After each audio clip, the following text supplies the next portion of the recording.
Muy buenos días a todos. Muchas gracias por acompañarnos en este segundo día de trabajos del Congreso de la Asociación Mexicana de Estudios Internacionales. En esta ocasión, en este momento, tenemos una mesa que lleva por título El poder hegemónico ante la globalización, Estados Unidos y las potencias reformistas versus el revisionismo de China y Rusia. Se encuentran con nosotros para hacer las presentaciones respectivas el doctor Rafael Calduc Cervera, el doctor Felipe Sagún y el doctor Roberto Peña. Eh, la, la, las pláticas que van a dar cada uno de ellos derivan de una presentación central que previamente se anunció en el programa y vamos a escuchar al doctor Rafael Calduc Cervera con la multipolaridad global entre la independencia compleja y el revisionismo, y les hago una muy breve presentación del doctor Calduc porque muchos de ustedes lo conocen, tienen antecedentes de su trayectoria académica, es profesor universitario, ha impartido docencia en muchas universidades españolas, en Portugal, en México ha estado en muchas ocasiones, en Argentina y en Chile, así como en el Centro Superior de la Defensa Nacional. Tiene muchas publicaciones, sería de verdad muy largo presentar el currículum del doctor y seguramente le estará de acuerdo conmigo en que es más conveniente darle el espacio para su presentación. Doctor Calduc, adelante. ¿Qué tal? Pues sí, muchas gracias por esa referencia en la presentación, pero estoy de acuerdo con la doctora Ileana Cid que lo mejor es pasar directamente a la materia. Yo quería poner previamente, de forma breve, un PowerPoint, que voy a ver si lo consigo. Sí, creo que está aquí. Después probablemente tendré problemas para salirme, pero en fin, espero hacerlo lo mejor posible. Listo, ya estamos viendo ya lo Sí, vemos. perfecto. Este PowerPoint es muy breve y tiene por objetivo situar las reflexiones que voy a realizar. Mi exposición tiene tres partes. Una primera, una breve consideración sobre la situación real en la que nos encontramos a nivel mundial o global. Una segunda parte sobre las vulnerabilidades que tienen China y Rusia como potencias hegemónicas en el concierto de las grandes potencias actuales. Y una tercera parte relativa a las opciones que en este momento yo contemplo que se pueden dar y qué consecuencias tendrían para un inmediato futuro de la sociedad internacional. Respecto de la realidad, cuando hablamos de globalización, voy a ver si consigo que esto,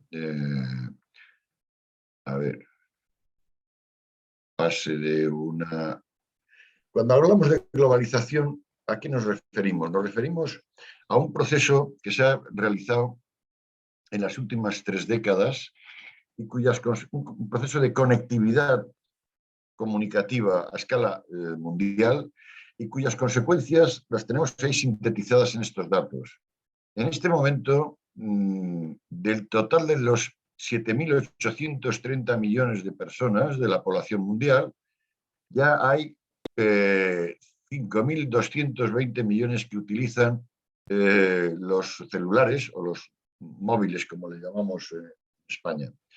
De los cuales 4.660 millones, es decir, más de la mitad de la humanidad, casi el 60%, ya están conectados a Internet. Para que nos hagamos una idea de lo que significa desde el punto de vista del fenómeno de la conectividad comunicativa y social, miren, el proceso de interconexión a través de los descubrimientos y posteriores colonizaciones que se llevaron a cabo por las potencias europeas desde el siglo XV en adelante, se llevó por delante casi 5 siglos. Si recuerdan, a finales del siglo XIX todavía las potencias europeas estaban repartiéndose colonialmente África Central. Cuando trasladamos el fenómeno de la conectividad a los medios de comunicación social, los primeros grandes medios de comunicación de masas, la prensa, nace a finales del siglo XVIII en algunos países europeos como Francia o el Reino Unido. Y realmente se mundializa con lo que se dio en llamar el efecto CNN a finales de los 80 y principios de los 90.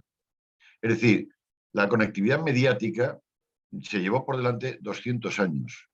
La conectividad a través de Internet solo se ha producido en 30 años.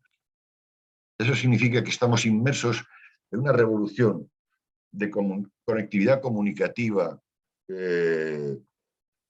tan brutal que no somos ni tan siquiera conscientes de las consecuencias que eso está causando y seguirá causando en los próximos años en la humanidad. Naturalmente, ese proceso de conectividad no es homogéneo. Ahí tienen ustedes la distribución. América del Norte y Europa, en general, está en el entorno del 90 o más por ciento de conectividad en cuanto a su población. Si vamos al sureste asiático y el área Indo-Pacífica, tenemos una interferencia por ahí. Si vamos al área Indo-Pacífica, está en el entorno del 60-70%. En cambio, África subsahariana, salvo el caso de Sudáfrica, se mueve en porcentajes muy bajos, como todavía queda mucho crecimiento en el ámbito de América Latina. Para mí, cuando hablamos de globalización, el principal motor de ese proceso de globalización es la hiperconectividad que se ha generado a partir de Internet. Y eso es un fenómeno muy reciente. Por eso, muchos de los elementos que se incluyen dentro de la globalización, en mi opinión, son propios de la etapa de la mundialización. Por ejemplo, la interconectividad económica que se produce a lo largo de la segunda mitad del siglo XX, o el fenómeno de la globalización, entre comillas, de la mundialización, en mi opinión, estratégica que se genera con el desarrollo de las armas termonucleares, los arsenales de Estados Unidos y de la antigua Unión Soviética, actualmente Federación de Rusia. Por tanto, primer punto, estamos inmersos en un proceso de hiperconectividad mundial que no tiene precedentes históricos y que tiene consecuencias, ahora veremos, consecuencias fundamentales. Una de ellas, la de generar una interdependencia a nivel mundial mucho más compleja de la que hasta ahora estábamos acostumbrados a gestionar. El paso siguiente tiene que ver con cuál es la realidad desde el punto de vista económico. Y miren, la realidad desde el punto de vista económico macro, la tienen ustedes ahí. Solamente Estados Unidos y China ya suponen casi la mitad del Producto Interior Bruto mundial. Por supuesto, es mucho más de lo que supone el resto de las grandes potencias, incluida Rusia, en el concierto en el conjunto de la economía mundial.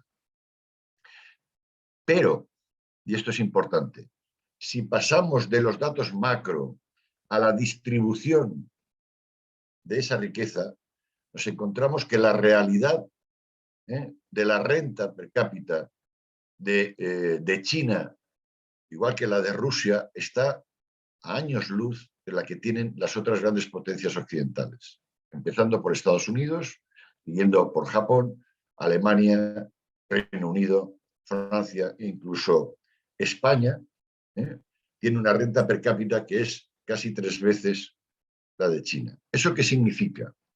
Como veremos, significa una enorme todavía precariedad del modelo económico y social de China. Por supuesto, también de Rusia, aunque de este último se habla menos. Y cuando vamos al ámbito estratégico, ¿con qué nos encontramos? Esta imagen vale más que 1000 palabras. El gasto en defensa de Estados Unidos por sí solo es el equivalente al de todas las grandes potencias conjuntas del resto del mundo. Eso es impresionante. ¿Por qué he querido hacer esta introducción? Porque en este momento hay, en mi opinión, un debate muy interesado y gravemente distorsionado sobre las relaciones entre China y Estados Unidos. Un debate en el que se presenta a China como la gran potencia rival que en pocos años, tal vez en una década o década y media, desplazaría a Estados Unidos. Eso ni tiene fundamento en lo económico, ni tiene fundamento en lo militar, ni tiene fundamento en lo científico-tecnológico. De las 2.500 principales empresas inversoras en I+D del mundo, las primeras 775 empresas norteamericanas representan 348.000 millones de inversión. Las 421 de las 2.500 primeras empresas de la Unión Europea representan 189.000 millones de inversión en I+D. Y fíjese, las 536 compañías chinas tan solo suponen 119.000 millones de inversión, muy lejos de los casos anteriores. Por tanto, ¿dónde está el fundamento real de que China se va a convertir en pocos años en la gran potencia que dominará la economía, la tecnología y el funcionamiento del sistema global? En mi opinión, con estos datos, y solo he puesto unos pocos, no hay base suficiente para mantener esa argumentación. Dicho lo cual, el paso siguiente es leer la otra parte de la moneda. ¿Cuáles son las principales vulnerabilidades que tiene China? En mi opinión, tiene tres. Por supuesto, tiene más, pero voy a destacar tres. En primer lugar, es una economía que depende fundamentalmente del abastecimiento de materias primas y de recursos energéticos y también de la constante expansión de sus exportaciones. Eso significa que es una economía extraordinariamente dependiente del resto del mundo para su crecimiento, para su desarrollo, que como hemos visto todavía tiene mucho que recorrer respecto de la distribución de riqueza y la riqueza que necesita para competir con las grandes potencias económicas mundiales. En segundo lugar, tiene una población increíble, solo comparable a la que tiene la India. Eso le obliga, el propio crecimiento demográfico le obliga a que las tasas de crecimiento económico sean mucho más altas de las que se producen en los países occidentales, con tasas de crecimiento demográfico muy pequeñas, cuando no abiertamente de recesión. En el caso de China, todo lo que sea un entorno de crecimiento del Producto Interior Bruto anual inferior al 10% significa, de hecho, un estancamiento o una recesión económica por el propio crecimiento de la población. Eso lleva a que el modelo de capitalismo de Estado, que es el que se ha implantado en China, es un modelo económicamente muy precario. Muy precario, ¿qué significa? Que es muy vulnerable y fácilmente desestabilizable. En este momento, aunque los chinos tratan de minimizar el efecto y la importancia del fenómeno, la quiebra de Evergrande, la principal constructora del país, está amenazando con generar una deuda no pagada del entorno de casi el $500 millones en castellano de dólares, entre la deuda directa de la empresa y el efecto que tendría el impago, la quiebra de esa empresa. No sabemos cómo va a responder finalmente el gobierno chino ante ese reto, pero es evidente que no hace falta más que hacer una simple reflexión para darse cuenta que si la quiebra de Lehman Brothers provocó una crisis financiera no solo en Estados Unidos, sino en el resto de Europa, la quiebra de Evergrande podría provocar una crisis no solamente financiera, sino también en la economía real china, porque no olvidemos que la mayor parte de la deuda de esa constructora la avalaron los bancos chinos, no la banca internacional. Eso lo pongo como ejemplo de la debilidad o precariedad estructural que tiene la situación de la economía china. Y eso es una vulnerabilidad que los chinos saben y que les está obligando a aumentar el control y la presión del Estado sobre los ciudadanos para evitar que surjan procesos sociales de desestabilización política o, si lo quieren, lo que yo he llamado el fenómeno Hong Kong. Es decir, las manifestaciones de sectores de la población contra el funcionamiento autocrático del régimen. Si vamos a Rusia, nos encontramos también, primero, que desde el punto de vista económico no es una potencia mundial, al menos no es comparable a las grandes potencias mundiales, como hemos señalado, ya no de Estados Unidos y China, sino ni siquiera de Japón, Reino Unido, Francia, etc. Su Producto Interior Bruto es muchísimo inferior y su reparto de la renta deja al ciudadano ruso en unas condiciones muy alejadas de los países más avanzados. Pero es que, desde el punto de vista de las vulnerabilidades, la realidad rusa tiene, en mi opinión, tres vulnerabilidades importantes. La primera, tiene una dependencia estructural para el crecimiento de su economía de las exportaciones energéticas y del precio de la energía en los mercados internacionales.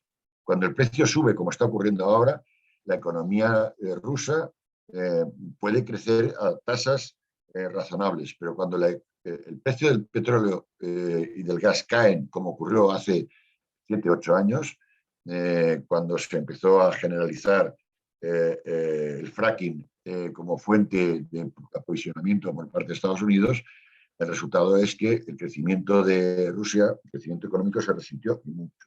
En segundo lugar, voy concluyendo, Rusia tiene un peso excesivo del gasto de defensa, todavía es un peso excesivo del gasto de defensa en el conjunto de la economía.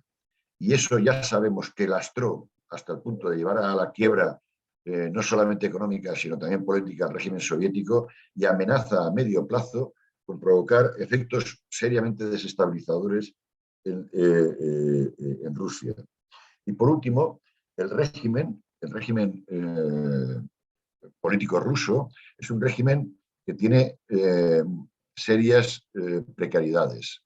Lo hemos visto como ya tiene que utilizar mecanismos represivos cada vez más duros y más generalizados para evitar que la población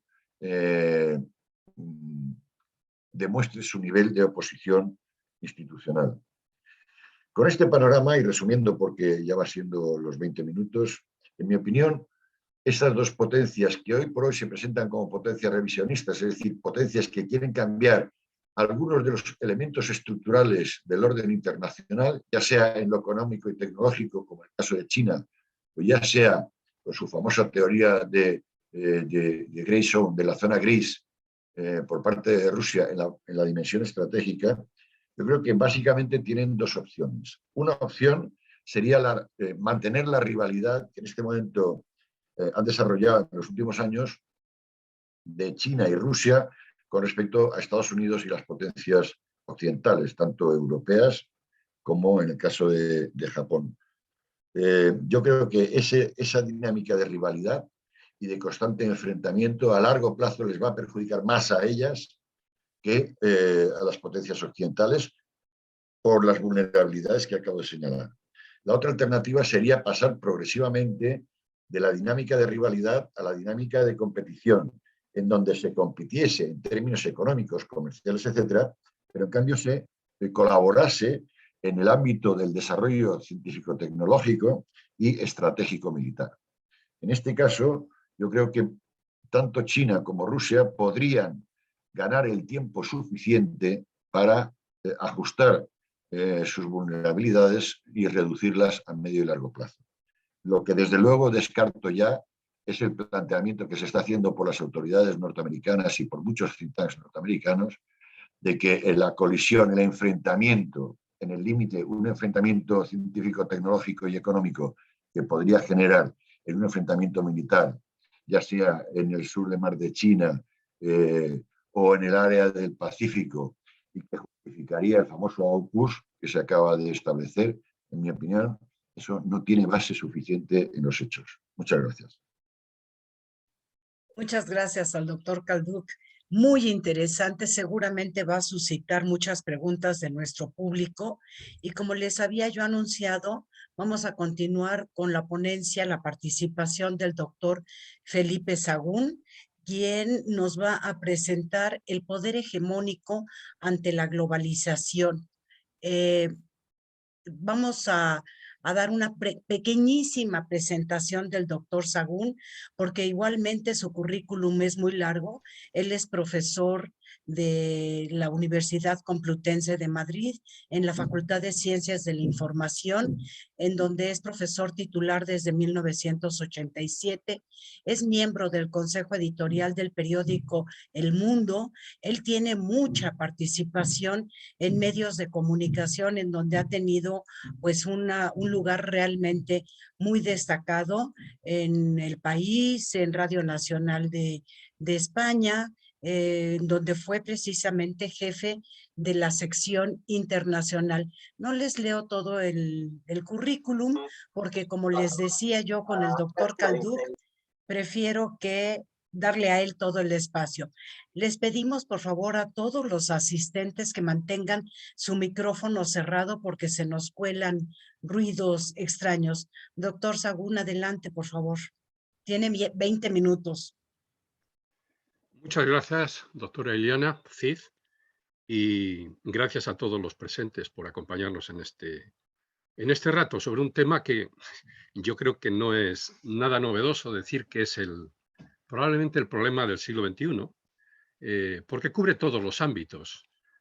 Tenga razón, y ojalá la tenga, el profesor Calduch, de que no está justificado, y como periodista, si no está justificado, entonces estamos asistiendo, y la buena pregunta sería, ¿quién es más responsable de que se esté presentando, si uno lee todas las mañanas el New York Times, el Washington Post, el Financial Times, o desde Pekín, la principal prensa china? ¿Qué es lo que hacen pues, los principales empresarios que trabajan en Pekín? Y anteayer, en uno de los principales think tanks de Madrid, tuvimos la ocasión de tener en un debate como este al más importante de todos ellos, que lleva 22 años allí, y nos comentaba cómo lee él lo que se dice que está ocurriendo sobre los conflictos que todos los días se filtran y vemos en las portadas de los grandes periódicos. Pues el misil hipersónico en los últimos días y lo que está pasando y los movimientos de buques en el estrecho de Taiwán, o la referencia que hacía ahora mismo el doctor Calduch Aucus, etcétera, etcétera, etcétera. Evidentemente alguien está mintiendo, alguien está exagerando, todos lo están haciendo, y si todos lo están haciendo es porque están alimentando, evidentemente, una imagen de hostilidad que en la ecuación politológica, polemológica de conflicto siempre ha sido una de las tres fundamentales, con el poder real, que es lo que nos ha definido Calduch con los datos objetivos, pero claro, además de los datos objetivos, son muy importantes otros dos factores. Cuando se desata el conflicto, sin llegar a la trampa de Tucídides y ver cuáles son las posibilidades después de lo que nos ha explicado en ese libro, ¿no? el profesor de Harvard, Graham Allison, y todos los que lo han comentado y criticado desde entonces.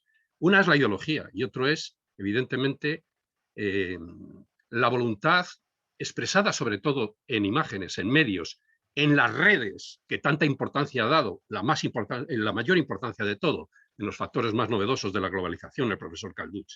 Y lo que sí creo es que o tenemos mucho cuidado o sí estamos, de verdad, en el tema de la comunicación en plena Guerra Fría, nueva Guerra Fría, entre Estados Unidos, porque Biden no ha habido gran cambio, es más, educado en las expresiones de lo que era Trump, pero en los hechos concretos se está manteniendo esa relación de hostilidad. Y en los medios, desde luego. Y en la manipulación de los ciudadanos a nivel mundial por esos medios. Perdonadme porque me ha sugerido tantas cosas la intervención del profesor Calduch que no había empezado. Miren, voy a abrir una breve presentación y voy a utilizarla. Se está, espero en este momento. ¿La están viendo ustedes ya? ¿Están viendo ustedes la presentación? Sí, sí, ya se ve. Sí, se ve perfectamente. Sí. Muy bien. Miren, voy a hacer 2 o 3 cosas. Son 55, supongo que ya con lo que he hablado me quedarían 15, 18 minutos. Una breve reflexión sobre cuántos cambios de sistema internacional, porque yo creo que lo que sí estamos de acuerdo la mayoría de los internacionalistas y en general los gobiernos del mundo es que cuando cae el muro de Berlín y fracasa la Unión Soviética, se pone en marcha una transición de nuevo entre un sistema internacional al que llamamos Guerra Fría y otro que no sabíamos cómo bautizar a esa criatura, por eso se llamó posguerra fría cuando no se tiene el nombre, y que han pasado ya 3 décadas, más de una generación, Y probablemente el problema que está generando la mayor de las incertidumbres en la situación actual es que el fiel de la balanza, y estoy utilizando la metáfora del magnífico libro del año 1939 de Edward Carr, La crisis de los 20 años, no se ha estabilizado todavía. Es decir, el nuevo sistema está todavía dando bandazos, por eso estamos sometidos a una gran tensión. Probablemente, y volvemos, la revolución tecnológica tenga mucho que ver, pero puede haber otros factores. Primera pregunta, ¿cuántas transiciones de este tipo podemos señalar en los últimos 4 siglos, ¿no? Yo creo que si empezamos por lo que supuso Westfalia para todos nosotros, con el nacimiento del Estado-Nación a mediados del siglo XVII, ahí podríamos situar la primera en estos 4 siglos. Luego las guerras napoleónicas, sobre todo a partir del Congreso de Viena, entre noviembre de 1814 y junio de 1815.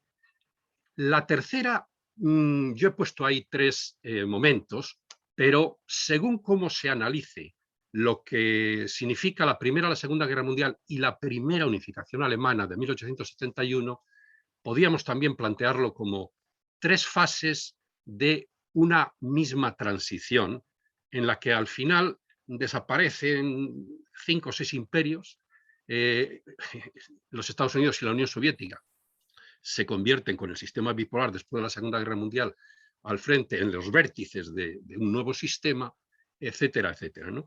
Y llegamos al final del sistema bipolar y empieza un sistema en construcción que todavía no ha madurado. Bien, los cambios en cada sistema, y esto procede sobre todo de los estudios del profesor Rosenau, cuando empezamos en el sistema que hoy nos encontramos, de ahí lo he sacado, que siempre se caracterizan por una nueva relación de fuerzas hasta que se alcanza el nuevo equilibrio. El problema es que, repito, el tiempo hasta llegar a él varía en cada transición. El nuevo concepto de poder, ¿cómo se define? Yo recuerdo cuando se intentó definir en la famosa Carta de París el nuevo concepto de poder, pero es que en este momento ese nuevo concepto no es admitido, no es asimilado, no es interiorizado ni respetado por las potencias que aspiran a ocupar un puesto en la jerarquía que no se les permite. La primera prueba lo tenemos en los 30 años que han pasado y que no se ha dado respuesta a los deseos y el reconocimiento por casi todos de que el Consejo de Seguridad de la ONU no puede seguir estando como estaba hace 30 años. Bueno, la tercera es el surgimiento y desaparición de actores, nuevas normas, nuevas instituciones, nuevas ideologías, la redistribución de territorios y de fronteras, el nuevo mapa, digamos, del mundo, los nuevos sistemas socioeconómicos, militares, de alianzas, que esto lo explica muy bien en su manual de Relaciones Internacionales nuestro maestro Calduch, y por último los cambios en el derecho internacional que siempre van por detrás de los anteriores. Bueno, al final siempre hay conflictos que parecen insuperables que se resuelven, siempre hay conflictos apagados o controlados, frenados por el sistema anterior, que esto pasaba, los que alimentaban las 2 grandes potencias o el sistema de bloques, cuando desaparecen los bloques y pierden interés, en buena parte por eso desaparece la mayor parte de los conflictos de Centroamérica, cuando desaparecen. Y luego el surgimiento de conflictos nuevos, o surgimiento o resurgimiento, y a veces son resultado de soluciones que se dan a conflictos anteriores. Buena parte de lo que ha alimentado y consumido las estrategias, los presupuestos militares y que a su vez han generado o agigantado crisis como la que nos llevó al problema de 2007-2008 de las finanzas, son impensables si no se hubiera puesto en marcha a finales de los 70 la estrategia de Brzezinski contra la Unión Soviética en aquella alianza extraña con Pakistán, Egipto, Arabia Saudí para alimentar a los mujahedín que acabaron derrotando 10 años después a los soviéticos en Afganistán. Pero, claro, lo que acabaron es generando el monstruo que luego se convierte en el yihadismo internacional de Al-Qaeda y que acaba en las Torres Gemelas, de donde viene la otra respuesta. Muchas veces me interesó mucho siempre escuchar antes de su fallecimiento, no hace mucho tiempo, de Brzezinski, si no lo consideraba que eso había sido realmente la fabricación de un monstruo, ¿no? Y él decía, no, nosotros tuvimos una gran victoria, lo que pasa es que los que vinieron detrás lo gestionaron muy mal. Esto daría para muchas cuestiones, pero no me puedo... Los factores, por lo tanto, generales, ¿no?, que nos explican y que podían servir para comprender las distintas transiciones y dónde nos encontramos hoy. Ya he dicho de los tiempos de maduración lento pero variables. Una pregunta interesante sería ¿por qué? En este caso, la revolución tecnológica siempre ha sido potenciador y acelerador. Naturalmente, cuanto más importante es la revolución tecnológica, mayor. Yo no sé si conocen la historia contada solamente desde la tecnología. Hay unos cuantos tomos de estos y estudios importantes, pero quizás se puede entender muy bien las relaciones internacionales a veces solo desde la perspectiva del impacto tecnológico. No tenemos un sistema de seguridad en Asia y yo creo que sin un sistema de seguridad no puede haber estabilidad, y al no haber estabilidad se hace mucho más difícil conseguir los sistemas de disuasión que impidan el proceso al que estamos asistiendo de esa rivalidad de la que hablaba el profesor Calduch antes entre Estados Unidos y China. China en este momento con el apoyo de Rusia. Rusia porque consideró que Occidente no había respetado, o así lo explica el régimen de Putin, los principios de los años 90 en los que se aceptó por parte de Rusia de forma pacífica, de forma milagrosamente pacífica, pues que Occidente, la OTAN, pues se ampliara hasta las fronteras de la misma Rusia y desapareciera el Pacto de Varsovia, pero no la OTAN y todo lo demás. Bueno, yo creo que en cada una de las grandes crisis hay siempre unas lecciones aprendidas y probablemente estamos pagando el precio de que no se gestionó nada bien esa oportunidad histórica que Occidente no supo aprovechar para que Rusia no cambiara radicalmente en pocos años, una vez que Putin, después del 11M, perdón, del 11S, se sintiera un poco desengañado, traicionado, y con él la mayor parte de Rusia, y prefiriera mirar hacia el otro lado, ¿no?, para buscar el apoyo. Pero en cualquier caso, el retorno de China a la revolución de Internet y la globalización económico-financiera son los tres factores en este momento que... Mirad, en el libro que os comentaba antes de la revolución, la transformación de las relaciones internacionales del año 92 de Rosenau, él mencionaba como las nuevas amenazas, enemigos y riesgos, desaparecida la Unión Soviética, 4 las que tienen ahí. Y estas otras: migraciones, deterioro acelerado del medio ambiente, nuevas formas de terrorismo y la desigualdad creciente en el reparto de la riqueza. Una pregunta es, estamos en 2021, algunas no han hecho más que crecer, otras, la del terrorismo, ha dominado todos estos años.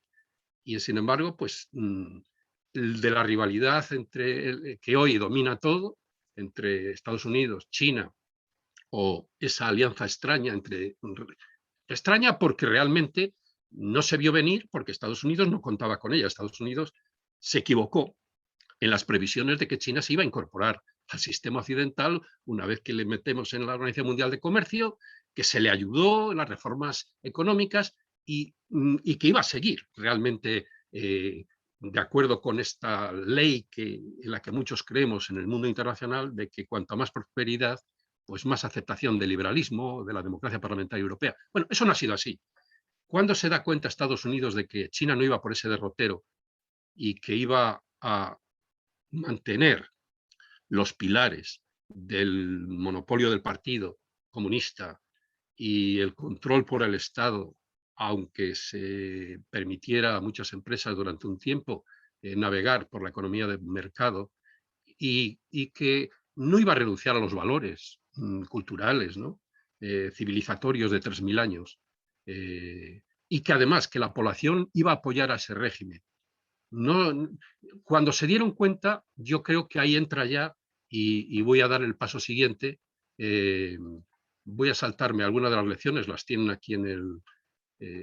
yo creo que ahí es donde empieza a cobrar una gran importancia la tesis del profesor de Chicago, de John Mersheimer, de cómo se explica la hegemonía global de Estados Unidos, primero la hegemonía regional y luego la hegemonía global, y cómo la ha conseguido. Y bueno, en sus libros y en sus conferencias, y si tuviéramos tiempo luego en las preguntas, aquí he metido algunos de sus respuestas, él lo explica muy bien, pero yo lo voy a sintetizar con mis propias palabras para que me entiendan los que me están escuchando, ¿no?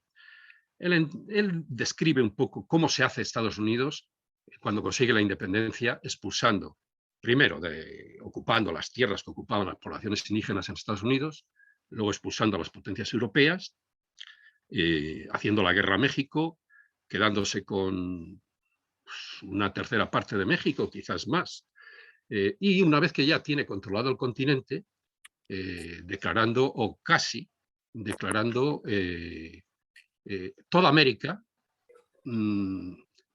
tierra prohibida para las potencias europeas, la doctrina Monroe. América para los americanos y Estados Unidos hegemón regional. A partir de ese momento, todo lo que ha hecho, que son la guerra contra la Alemania en la Primera Guerra Mundial guillermina, la guerra contra los nazis, la Alemania nazi, y luego la Guerra Fría contra la Unión Soviética, pues yo creo que tiene razón en este sentido el profesor Mearsheimer, de que básicamente las tres van dirigidas a evitar por todos los medios que otra potencia se convierta en hegemón de su región, que siempre es el paso previo para poder aspirar a ser hegemón global. ¿Cómo vas a aspirar a rivalizar a nivel global si no eres capaz de tener la hegemonía regional? Creo que es bastante sencillo entender que es inevitable esa correlación.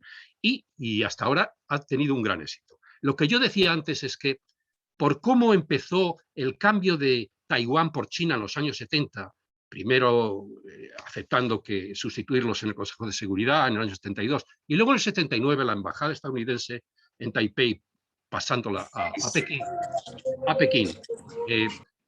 Estados Unidos, repito, no creyó que realmente China, con esa estrategia de Estados Unidos, pudiera convertirse en un rival regional.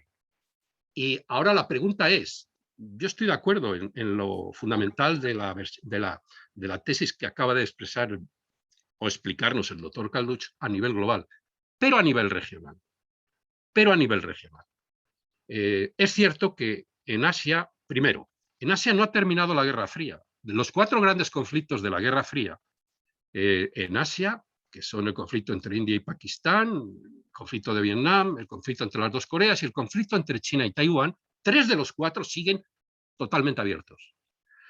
A su vez, en Asia no se habían creado las estructuras para poder mantener la paz o al menos la disuasión, como sí se hizo desde la crisis de misiles de Cuba en adelante, en todo el periodo de extensión, y luego con la Conferencia de Seguridad y Cooperación Europea y todos los acuerdos de control de armas y posteriores de desarme, desde la SALT I del 72 en Europa, o mejor dicho, en el norte del planeta. En Asia no, se ha empezado mucho más tarde. Pues bien, yo creo que me parece que se puede mantener la tesis de que en este momento está claro que China, y además ellos no lo ocultan, en sus discursos Xi Jinping prácticamente en cada discurso importante, en los congresos donde tiene que intervenir, etcétera, en sus reacciones cada vez. Y esto es importante cuando se habla de rivalidad, porque nos comentaba este empresario con el que hablamos hace 2 o 3 días, que él había hecho una lista de los principales conflictos del último año y medio, de dónde tienen el origen. ¿Quién los inicia? ¿Es China o es Occidente? Y nos añadía, ¿cuántos territorios ha intervenido militarmente China o en cuántos países ha invadido China? Y vamos haciendo la respuesta y dice, no, yo creo que el que provoca en este momento es Occidente más que China. Lo que pasa que tanto allí como aquí definimos provocaciones de distinta manera. O vemos provocaciones o nos las inventamos, y repito ya, y entramos en la propaganda tan intensa en la que estamos viviendo.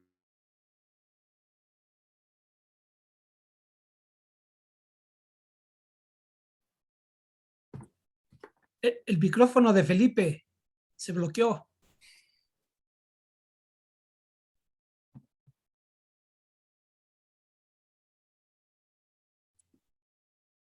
Pues sí, tiene razón.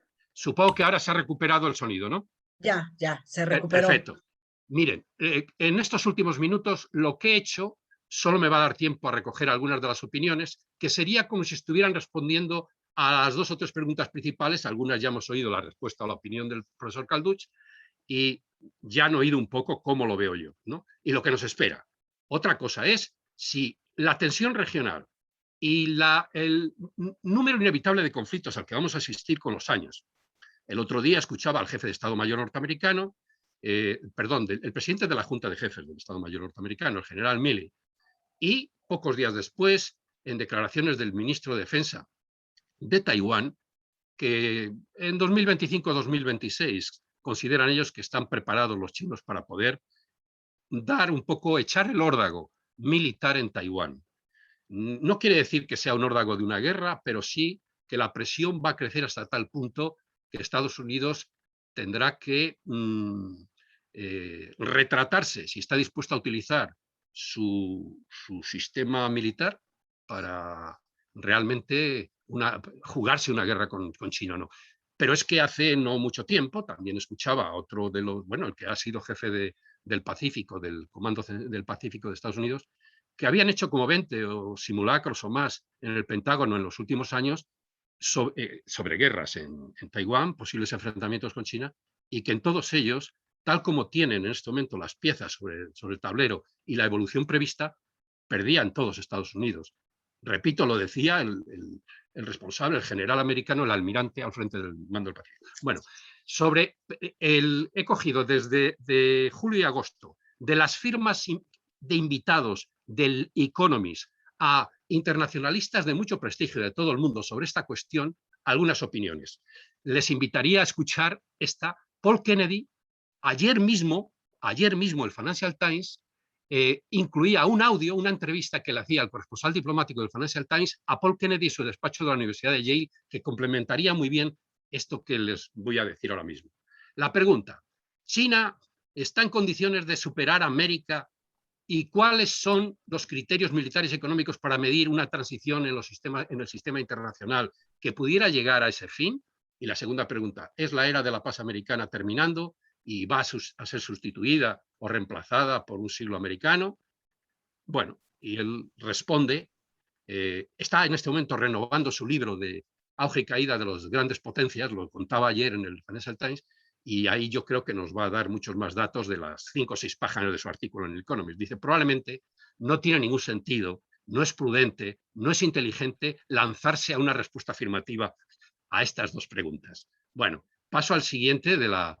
El siguiente es uno de los principales expertos en China de las universidades norteamericanas, que conoce muy bien y le conocerán todos. Él escribe mucho en el Financial Times y en la prensa norteamericana. ¿Por qué China, se pregunta, no va a superar a Estados Unidos?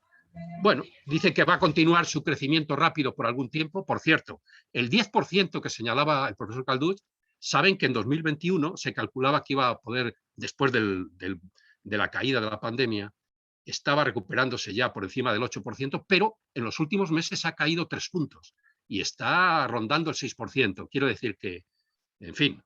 Bueno, dice, China va a continuar, esta es la opinión del profesor Pei, creciendo bastante rápido por algún tiempo, pero hace frente a grandes obstáculos y él señala que serían las vulnerabilidades del profesor Calduch.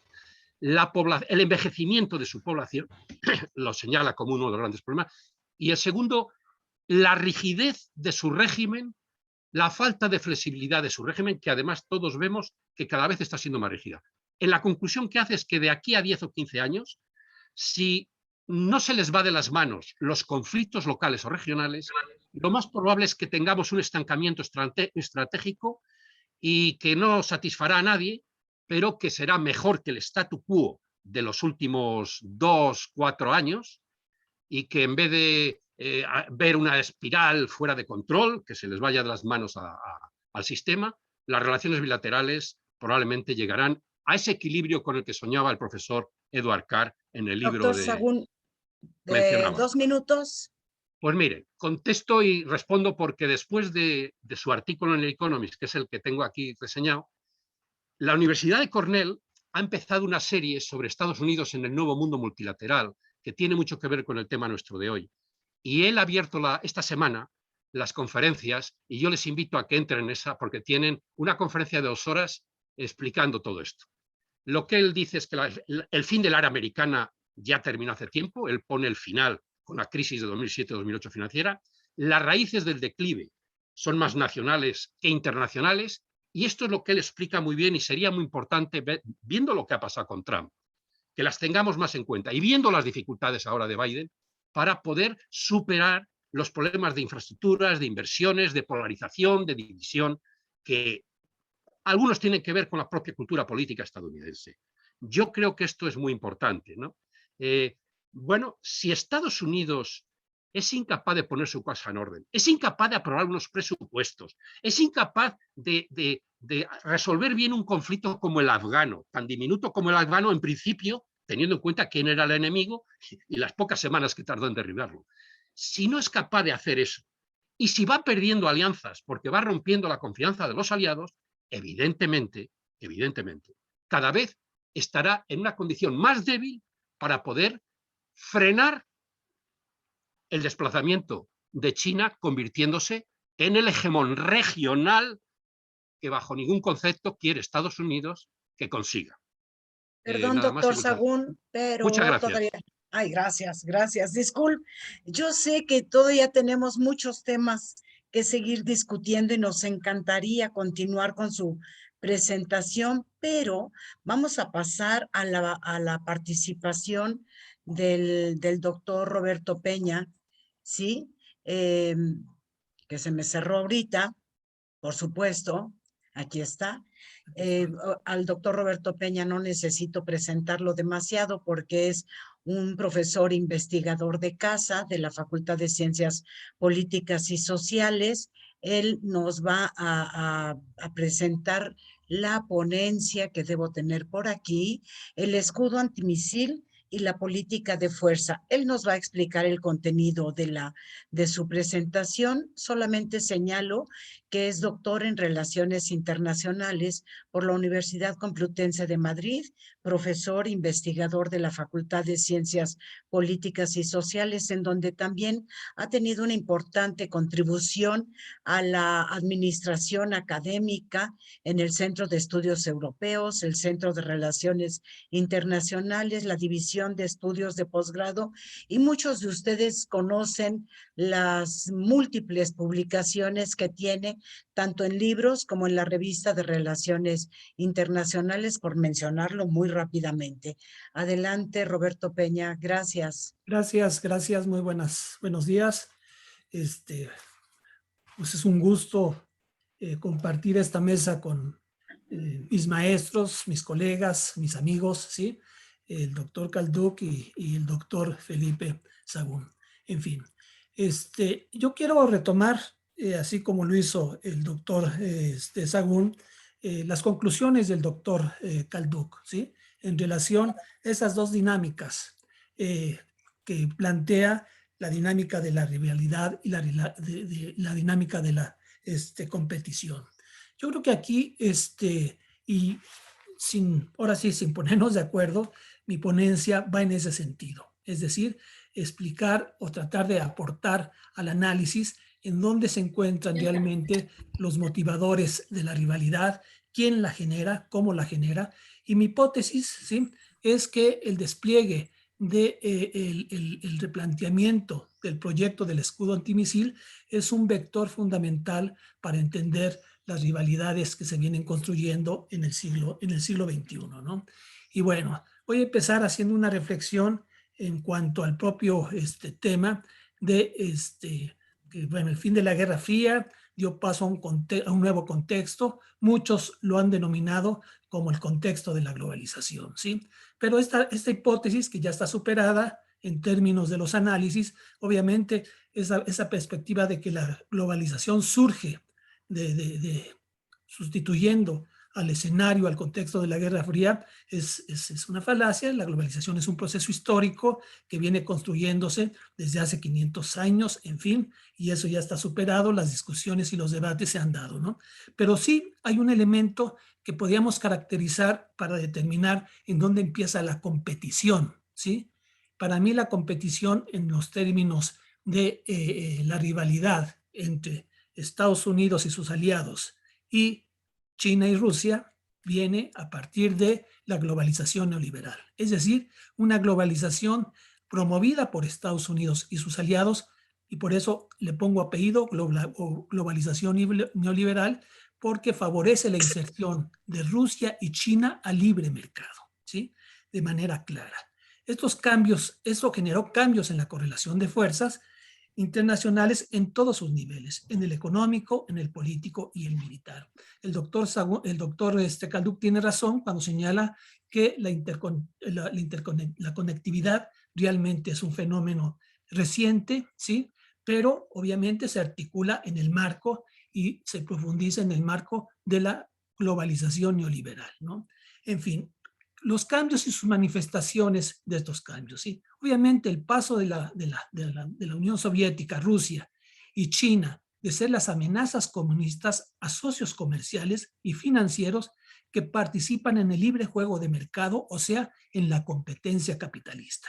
Esto está ahí como un referente, yo podría decir y afirmar dentro de una hipótesis, ¿sí?, que quien más se ha beneficiado del proyecto de la globalización neoliberal ha sido China, y obviamente es un fenómeno, se habla de la emergencia de China, en fin, pero el reposicionamiento en los últimos 30 años de China es espectacular. También, obviamente, con todos los datos que nos dio el doctor Kalduk, nos marca las grandes diferencias en términos de ingreso per cápita, de inversión en el sector militar, en fin, no hay comparación en la potencia económica que es Estados Unidos y China o Rusia, ¿no? En fin, estuvo muy claro, pero sí, en términos de la aportación en el PIB mundial de China de finales del siglo pasado, que participaba en un 3%, a la actualidad, obviamente estamos hablando de un 20%. En fin, estos cambios, sí, esta competencia capitalista y obviamente la acotada reproducción hegemónica de los Estados Unidos a nivel mundial y con sus aliados estratégicos, estoy hablando de la Unión Europea, el Reino Unido y Japón, con los que compite por los mercados, ¿sí? Ahí está la administración Trump, que fue clarísima en ese sentido y puso, vamos a decir, ciertas piezas en el tablero de este juego de la competencia económica y comercial a nivel mundial. Obviamente los reacomodos en la estructura jerárquica de poder de la sociedad internacional, con el ascenso de China y el resurgimiento de Rusia como polos de poder regionales con alcances mundiales. Esta reflexión que hacía el doctor Sahgun sobre este movimiento en el tablero internacional de los, pues prácticamente potencias regionales, en este caso queda clarísimo. En fin, ¿qué ha pasado en el ámbito militar? ¿Sí? La posguerra fría inicia con un esperanzador reordenamiento mundial que fortalece la seguridad, que supuestamente iba a fortalecer a la seguridad internacional. Se afirmaba que la teoría política de la Guerra Fría, construida, ¿sí?, en las academias estadounidenses y promovida por la política exterior de los Estados Unidos, quedaba enterrada, ¿sí?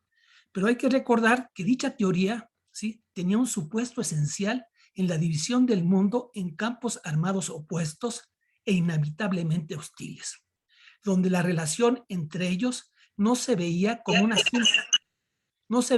simple diferencia del sistema social, económico y político, sino se veía en función de una hostilidad militar con la consecuente necesidad de basar todos los cálculos en consideraciones estratégicas, dejando de lado todos los demás problemas, por lo que el sustrato bélico militar, la teoría, conduce a la política de fuerza como su contraparte necesaria.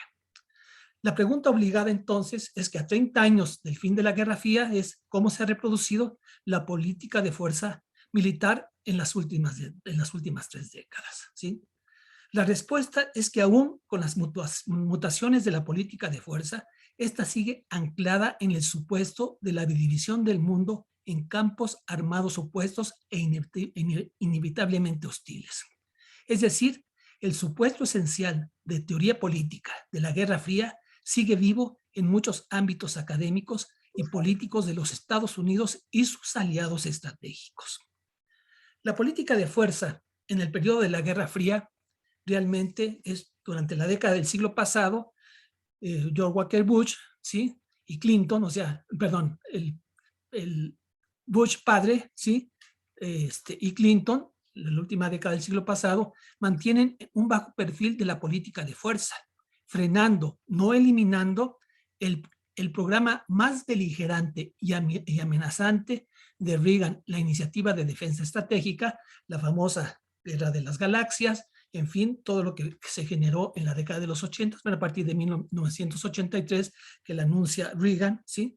Y cómo esta tiene un impacto prácticamente de desequilibrio de las relaciones militares entre las potencias militares, ¿no? Fundamentalmente dirigido a la Unión Soviética en ese momento. En esa década prevaleció la incertidumbre sobre los nuevos equilibrios político-militares entre Estados Unidos y la nueva Rusia, siguiéndoles como una sombra en estos equilibrios, ¿sí?, el surgimiento de China, que iba avanzando como potencia emergente. Rusia se centró en reorganizar su estructura militar y arsenal nuclear, negociando, si ustedes recordarán, con Bielorrusia y Ucrania, el desmantelamiento de los silos atómicos emplazados en sus territorios. Pero Rusia, aún con todos los problemas de reconstrucción del nuevo país, mantuvo su capacidad disuasiva, manteniéndose como la segunda potencia militar en la correlación de fuerzas internacionales, aún en el periodo de Yeltsin, ¿sí? En fin, claro, cuando llega Putin en el 2000, también cambia el proyecto y el posicionamiento del programa que va a seguir la Rusia de Putin, ¿sí? Pero con el arribo, ahora sí, de George Walker Bush, Bush hijo, sí, a la presidencia en enero del 2000, con un gabinete de guerra, todo esto se ha venido explicando en el tiempo, en su momento se explicó, sí, se reactivaba la política de fuerza de los Estados Unidos, que tendrá como vector principal el programa del escudo antimisil, ¿sí? Toda iniciativa militarista de política de fuerza se justificaría en ese momento ante los atentados terroristas del 11/9, ¿sí? En este contexto se presentó el programa del sistema de defensa antimisil, ¿sí? Como una garantía de seguridad ante los estados gamberros, así se manejaba, y patrocinadoras del terrorismo internacional. Obviamente, ahí estaba Irán, Irak y Corea del Norte. Obviamente, a partir también de los referentes de Afganistán, ¿sí? Quedaba claro que el tratado de antimisil del 72, ¿sí?, el ABM, no iba a ser un obstáculo para el gobierno estadounidense, que procede a denunciarlo, y en junio del 2002, a 9 meses de los atentados del 11/9, ¿sí?, se retiraría del mismo sin apenas oposición rusa. Esta acción, ¿sí?, ¿qué significaba? Que el proyecto prácticamente del desarrollo del escudo antimisil se reactivaba y se potencializaba.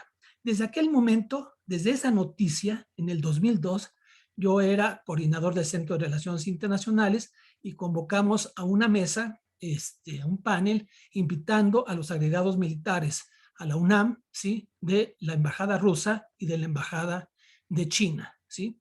Y la participación de estos agregados militares fue clarísima.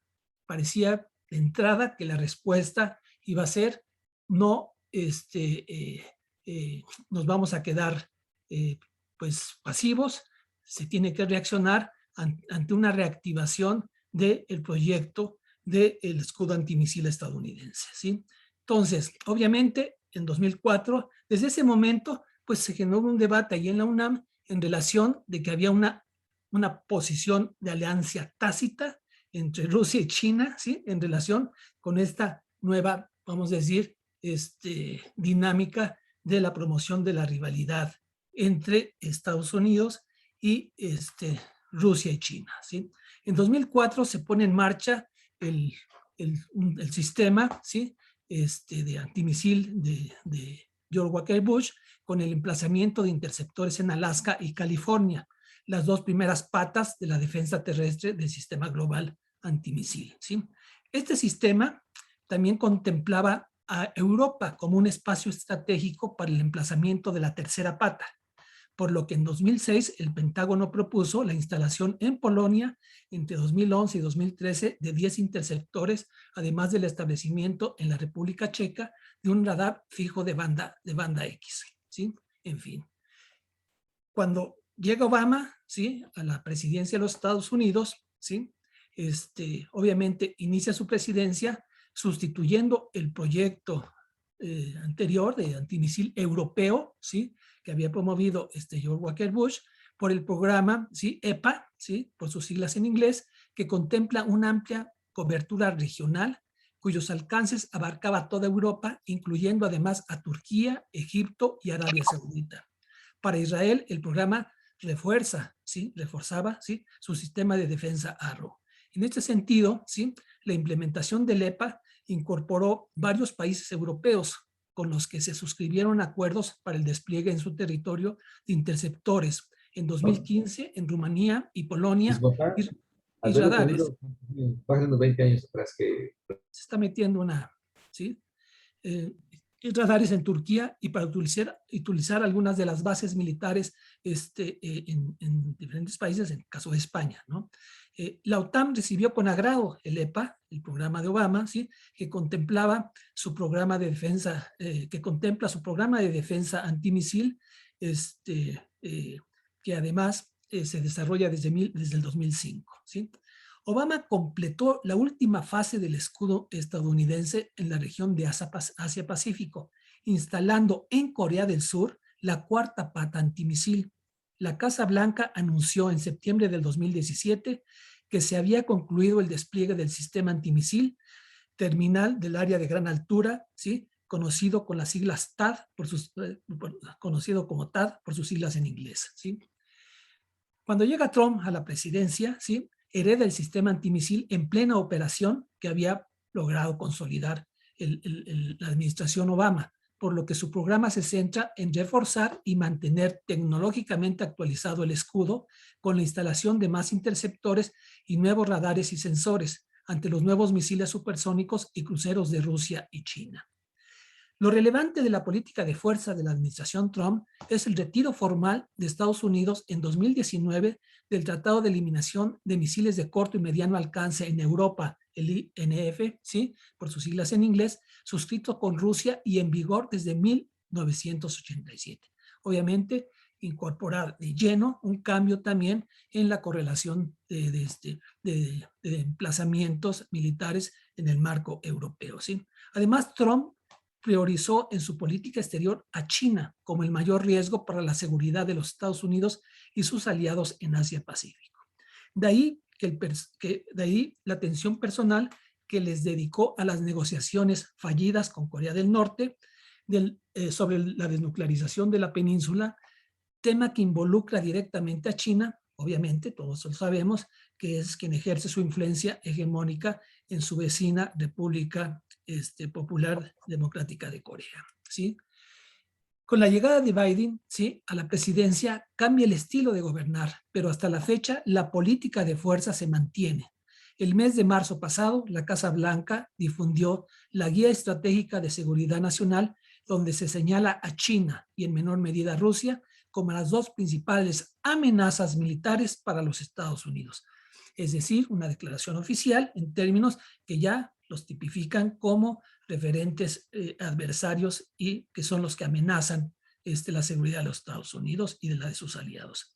Biden va a proseguir con el reforzamiento y actualización tecnológica del escudo antimisil, dándole especial atención al frente de Asia-Pacífico, ya que adicionalmente al mantenimiento de la pata en Corea del Sur, la tendencia parece encaminarse a endurecer la contención de China en la región. En fin, voy a las conclusiones, ¿sí? Con la instalación de la pata en Corea del Sur, Estados Unidos logra cerrar el círculo de su escudo antimisil, el entorno geográfico de Rusia y China, encapsulándolos con el apoyo de aliados estratégicos en Europa, el Medio Oriente, Asia Central y Asia Pacífico.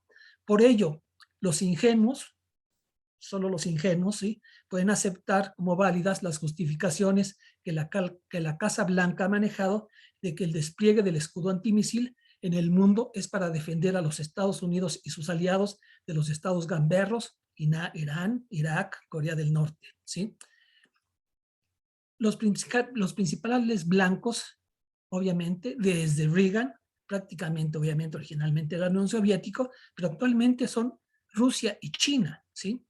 De hecho, se reproduce, guardando las diferencias de tiempo, espacio y recursos tecnológicos, la estrategia de política de fuerza seguida por los Estados Unidos al terminar su monopolio atómico en 1949, cuando construye entre 1949 y 1955 el cerco geográfico de la Unión Soviética y demás países socialistas de entonces, le hace ya China, ¿sí?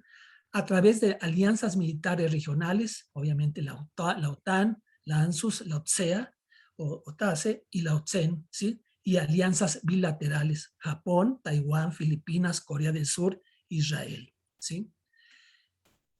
Con más de 65 años, el círculo del escudo antimisil estadounidense en el entorno geográfico de Rusia y China se complementa con las alianzas militares, regionales y bilaterales que mantiene Estados Unidos y sus aliados. En este marco de alianzas militares de Estados Unidos y sus aliados, destaca el anuncio que hizo referencia el doctor Calduc del AUKUS, ¿sí? El pasado 15 de septiembre, el mes pasado, del pacto estratégico entre Australia, Reino Unido y Estados Unidos, denominado AUKUS, acrónimo en inglés de los 3 países anglosajones, en cuyo marco Australia construirá submarinos militares de propulsión nuclear con tecnología estadounidense, además de intercambio de tecnologías cibernéticas y submarinas. Recuerden que también cuando se anunció esto el mes pasado, Francia, que tenía prácticamente supuestamente amarrado el proyecto con Australia, pues se sintió traicionada, etcétera, etcétera. Hay una cuestión de ahí que subyace los intereses económicos y ahí pues está marcando que realmente es algo que se venía construyendo desde hace tiempo. En fin, obvio que el AUKUS es visto como una nueva alianza para frenar a China en la región Indo-Pacífico, ¿sí? En fin. La reactivación y puesta en operación del programa del escudo antimisil estadounidense a inicios del presente siglo ha tenido varias consecuencias, pero consideramos relevantes 3, ¿sí? La primera, ha impulsado una más compleja y espiral armamentista que involucra principalmente a Estados Unidos, a Rusia y a China en cuanto a cantidad y modernización tecnológica de los arsenales nucleares, al promover de manera simultánea, por un lado, una fuerza disuasiva suficiente en número de ojivas y nuevas tecnologías capaz de evadir los sistemas antimisiles y, por otro lado, la proliferación de sistemas antimisiles, con radares de alerta temprana y el fortalecimiento de las defensas aéreas y espaciales para proteger las armas nucleares estratégicas. Cuando hablamos, para hacer una acotación, cuando hablamos de el escudo antimisil, ¿cuál es el objetivo? ¿Sí? Prácticamente destruir, eliminar la fuerza de represalia nuclear, ¿sí? Es decir, el objetivo que Clausewitz lo plantea a la introducción de su obra maestra de la guerra, ¿sí? Que el objetivo en una guerra es, ¿sí? Prácticamente pues desarmar al enemigo, ¿sí? Y vencerlo, pero a través prácticamente de eliminar la capacidad de respuesta militar del enemigo. Eso es lo que está, ¿sí? Detrás del escudo antimisil, que tener la capacidad de que la fuerza de respuesta militar de las potencias nucleares, es decir, la doctrina estratégica, político-estratégica de la disuasión, pase a la historia. Eso pone en vilo, obviamente, la situación de la estabilidad a nivel internacional. En términos de estas consecuencias, la segunda también es, esta consecuencia ha promovido la reconfiguración de las alianzas militares en campos armados opuestos e inevitablemente hostiles. Un símil actualizado de la teoría política de la Guerra Fría. O para mantener la moda de los neologismos, podríamos hablar de la neoguerra fría, ¿sí? Ya el doctor Sagún también hizo referencia a este replanteamiento y actualización de este fenómeno que se tipifica como Guerra Fría, ¿sí? El fenómeno de la reconfiguración de las alianzas militares, regionales y bilaterales auspiciadas y promovidas por las potencias nucleares, y aquí estoy incorporando también, no solamente me quedo con Estados Unidos y sus aliados, sino China y a Rusia también, profundiza el dilema de la seguridad a límites y reacciones insospechadas de violencia internacional.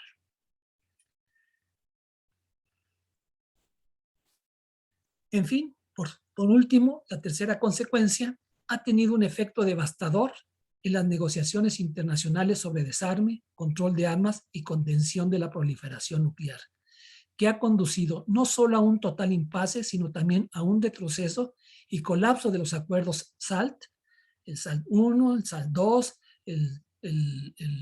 el acuerdo sobre las armas en Europa, obviamente las pláticas START. Además, están perdiendo vigencia, si no es que ya la perdieron, ¿sí?, los acuerdos multilaterales existentes sobre la utilización del espacio ultraterrestre con fines pacíficos.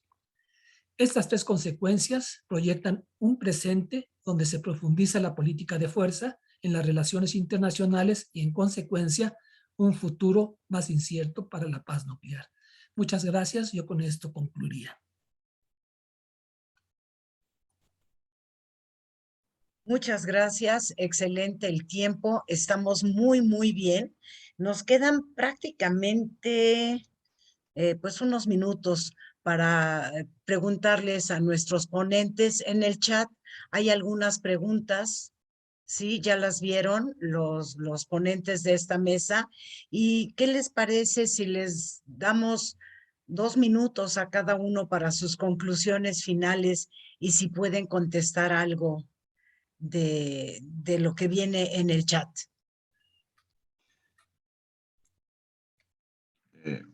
Si me permite la doctora Elena Cid, yo ya he contestado a algunas preguntas que se me han hecho en el chat, así es que Sí, esta parte gracias. la tengo cumplida.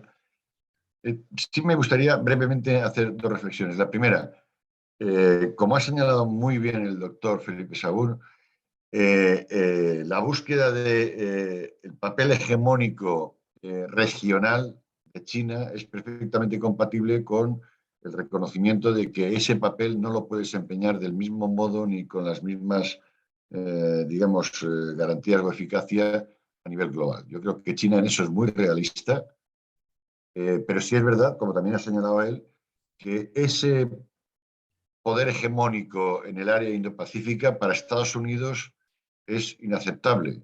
Bueno, yo creo que eso lleva al planteamiento, y enlazo con lo que ha señalado el profesor Roberto Peña, el doctor Roberto Peña, en el caso que él ha tomado del escudo antimisiles. El escudo antimisiles es una clara opción por la rivalidad estratégico-militar por parte de Estados Unidos, sin ningún tipo de ambajes. Era perfectamente consciente de que se rompían los difíciles acuerdos estratégicos que se habían alcanzado no solamente con los SALT y el Tratado de INF, sino también con los START, los acuerdos de reducción de armas nucleares estratégicas. Desde ese punto de vista, yo creo que las dos intervenciones del doctor Saúl y del doctor Roberto Peña, lamento decirlo, pero avalan más que cuestionan los argumentos que yo formulé en la mía. Muchas gracias. Muchas gracias al doctor Calduc. El doctor Sagún, 2 minutos. Acabo de copiar la columna de todas las preguntas para recogérmela y, como algunos ponen el correo, poder comunicarme. Tengo que salir de viaje inmediatamente, pero a toda pastilla en cuanto terminemos, y no lo podré hacer ahora inmediatamente. Pero durante el fin de semana, de aquí al domingo, prometo a los que puedo con el correo de ellos contestarle. Hay 1000 cosas, por ejemplo, yo creo que las conclusiones, por ejemplo, una de las preguntas que acabo de ver es un poco todo el fenómeno del medio ambiente, que va a ser la noticia internacional de las próximas 4 semanas más importante. Nos daría para, si realmente alguna de las lecciones que se han comentado de la pandemia se han aprendido y se pueden aplicar, si nos estamos equivocando en el diagnóstico, y si te equivocas en el diagnóstico, no digamos en las respuestas o en las recetas que se están dando, los datos, por ejemplo, que comentaba anteayer en su conferencia Fukuyama, era que él no ve por ningún sitio que se pueda realmente esperar con ninguna un margen de confianza mínimo que países como la India, China y otros, que representan el 70 al 80% de las emisiones, puedan cumplir. La verdad es que todos sabemos que no se están cumpliendo a nivel global, pero ni las promesas que se están haciendo en el sentido más estricto, los compromisos que están sobre la mesa. Esto significa que aquellos países y aquellas regiones que sí están gastando y condicionando todos los presupuestos y toda la gestión de sus recursos, es decir, toda su política interior y exterior, en estos presupuestos, en esta forma de gestionar la crisis de medio ambiente, podemos tener unos efectos negativos devastadores y cuando se reaccione puede ser demasiado tarde. Y yo soy un defensor radical de que es cierto todo lo que dicen los paneles científicos, pero es que de las 32.000 notas que han recibido los científicos en los últimos días, que nos comentaban anteayer los medios, todos los países están poniendo ya sus pegas. Naturalmente, China y Argentina no quieren que se meta el tema del negocio de la carne. Naturalmente, que los países que producen energías fósiles no quieren que se controle las energías fósiles, se reduzcan, como dicen, y como excusas dicen, pues vamos a confiar en la nueva tecnología, en la revolución tecnológica, y que sirva para capturar las emisiones por otro lado, pero no podemos empobrecernos de la noche a la mañana. Sí, ¿y quién va a garantizar la compensación económica de la mayor parte del mundo en desarrollo? Quiero decir, tenemos el gran problema, estamos hablando del problema de la rivalidad, pero es que este problema, y no hay estructuras, ¿no? Dice, necesitamos una autoridad internacional. Y respondía Fukuyama, mire usted, yo creo que lo que no hagan los estados nacionales no lo va a hacer la autoridad internacional nueva, porque no tenemos que coger el ejemplo de la ley del mar, por ejemplo, de los últimos 40 años y cómo lo puede gestionar. Por lo tanto, estoy simplemente comentando la pregunta, me parece que era de Salima Cosens, a todos, lo decía a todos, el tema de... No, la pregunta que decía el medio ambiente, pero cualquiera de ellas. Al profesor Peña, has tocado un tema fundamental porque es clave. Nadie quiere nadie se sienta a gusto entre la espada y la pared, y hablo de los aliados, de unos y de otros, en la forma en que nos está colocando China y Estados Unidos en esta rivalidad o en este pulso por la hegemonía del siglo XXI. ¿Cómo vamos a reaccionar? ¿Cómo va a reaccionar Europa? Porque, vamos a ver, en este momento necesitamos a China, necesitamos el comercio con China, lo necesita Japón, lo necesita Alemania y lo necesitamos todos los europeos y el resto del mundo. Y yo creo que esto es una fuente de conflictos y de tensiones que necesitan resolverse cuanto antes, porque es una deriva peligrosísima para todos, pero sobre todo para la mayor parte de los países medios o débiles que estamos entre los dos elefantes, ¿no? O entre el elefante y el dragón, para ser exactos en la metáfora de animales. Nada más, gracias. Bueno, yo nada más, ya bueno, el tiempo se nos vino encima, pues... Los 2 últimos minutos. Realmente haciendo una, pues, reflexión muy rápida en función de las 3 intervenciones, yo creo que hay una complementación, ¿sí? O una complementariedad en las 3 reflexiones. En relación, si ubicamos la dimensión de la rivalidad y la competencia como estas 2 dinámicas que planteó el doctor Kalduk y que de alguna forma las reflexiones y la presentación de Felipe y la mía pues van, ¿sí? Subyace también estos 2 aspectos si consideramos que en términos de las diferencias económicas, tecnológicas, etcétera, Estados Unidos pues sí tiene unas ventajas amplísimas, ¿sí? Pero ello no implica que estén prácticamente, en el caso de China, voy a plantear el caso de China, ¿sí? Cuando el ascenso de una clase media en China, ¿sí? De 350 millones, que son los 350 millones de habitantes que tiene Estados Unidos, y todos no son clase media en Estados Unidos. Bueno, en fin, ya simplemente la apuesta de China en términos de su desarrollo económico relativo y las diferencias en el marco de sus miles de millones de habitantes, ¿sí? En fin, sí, obviamente cuando hacemos los referencias del ingreso per cápita, pues sí, la dimensión es gigantesca en términos generales. Pero aquí está la canalización y el manejo de los presupuestos y cómo se están manejando. Y obviamente la centralidad, en el caso de China, tiene características de control, ¿sí? Que en Estados Unidos se difusan, bueno, o se plantean en términos de su propia federación. En fin, no voy a entrar en estos detalles, pero yo creo que sí es muy importante, y lo acaba de decir Felipe, ¿no? Y cuál es el papel de la Unión Europea en este caso, ¿sí? el caso de Europa en el marco de esta nueva correlación de fuerzas político-militares y la apuesta y la insistencia de que Europa, y en este caso en particular la Unión Europea, deben de promover una autonomía relativa en este marco para que no entre en una dinámica, ¿sí?, que no le permita desarrollar sus capacidades estratégico-militares controladas directamente, ¿sí?, por la propia Unión Europea. En fin, yo Muchas concluiría con gracias. Ya estamos fuera de tiempo. Muchas gracias. Los invitamos a la siguiente mesa. Seguimos trabajando, ¿eh? La siguiente mesa es ampliando la perspectiva histórica de relaciones internacionales, los problemas del estudio de las interacciones westfalianas y sus implicaciones para la disciplina. Ahí estaremos nuevamente Ileana Cid, Salima Mónica Guadalupe Cosens, Eric Damián y Alfonso Sánchez Mújica. Y seguimos conectados en nuestro querido Congreso de la Asociación Mexicana de Estudios Internacionales. Gracias, Angélica. Muy buena mesa. Felicidades. Tienen muchas felicitaciones en el chat. Muchas gracias a todos. Un abrazo. Gracias. Rafa, Felipe. Adiós. Gracias, suerte María. y Bye. que todo siga bien. Gracias, Muy bien. Felipe.